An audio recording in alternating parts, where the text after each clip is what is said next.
And we appreciate all that the United Daughters of the Confederacy has done in support of the Casemate Museum and its other activities. I will share my own view, which is just my personal view at this point, but given the timing of the erection of the arch in the 1950s, my conclusion is that it was done in defiance of desegregation policies. So that's my opinion that I've reached in the context of what I know of the history, but I appreciate your perspective, and I appreciate the fact that you shared it with us this morning. Our next speaker is Mr. Wiggins. Good morning, everyone. It was not my intention to speak to this particular issue. I was going to speak hopefully later during the public comment about other things, but I'm moved to do so.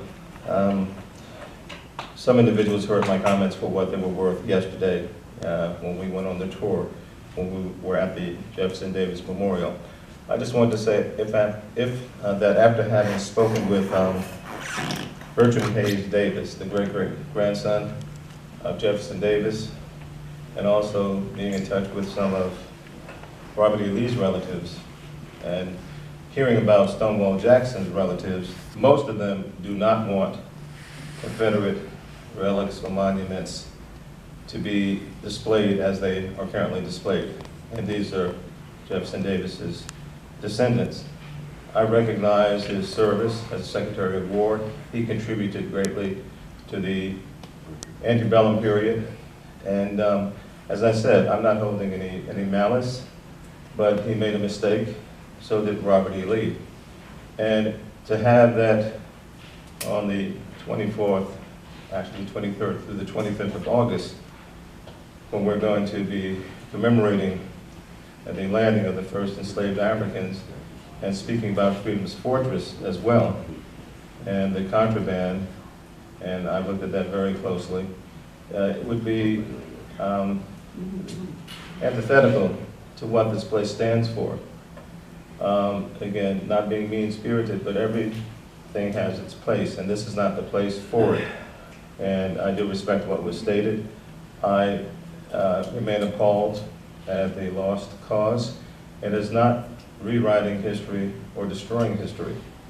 It is letting individuals understand that the conflict that is still a part of our nation's fabric goes back to this period of time, and to have it restated in 1986, as I recall, that that memorial is worth keeping, is equally appalling. So I don't want this nation further divided at all, but everything has its proper place. We're not rewriting history. We are trying to unify this nation and not destroy, but to put in the proper places those things that create dissension. I could say more, but I'll take my seat. Thank you for listening to me. And as I said, there's no malice or hatred here. It is a matter of trying to go through the healing process. We're going to have a healing day on the 25th here, funded primarily by the National Park Service. And I just can't see how I'm going to explain to individuals how an individual who would have kept my ancestors, I just got my DNA stuff back from 23andMe and 23ancestry.com, and I'm all mixed up. I'm really mixed up. However, we could have had enslavement until up to 1888. Brazil got rid of enslavement in 1888. I mean, I just don't want to think about that. And I have relatives who were enslaved, and I know that. And as a person of color, I know what I've experienced. And I'm ancient. I marched once upon a time with CORE. I didn't fare well because I wasn't nonviolent. However, we have to do something to show the nation that we're working together, because you know what the climate is like now. Right. So I'm taking my seat. Thank you. Thank you, Mr. Wiggins. Before you take your seat, may I ask you, would the 1619 project have any objection to the arch being placed within the Casemate Museum physical area with appropriate signage? I can't speak for the board. My brother Calvin Pearson isn't here. However, that would be an appropriate place, in my opinion, because again, we're not trying to destroy history. We're not trying to rewrite history at all. Everything in its proper place. I would have no personal objection at all, with the proper context, etc. Because these are individuals who were Americans who made a mistake. That's how I look at it. Yeah. They made a terrible mistake. And I have no objection personally, and I think the board would go along with that. Along with the Contraband Historical Society, I can speak for them as well. And I don't know about the citizens for Monroe National Park, but if I look at them, you would agree? So some of the members would agree as well. So thank you, sir.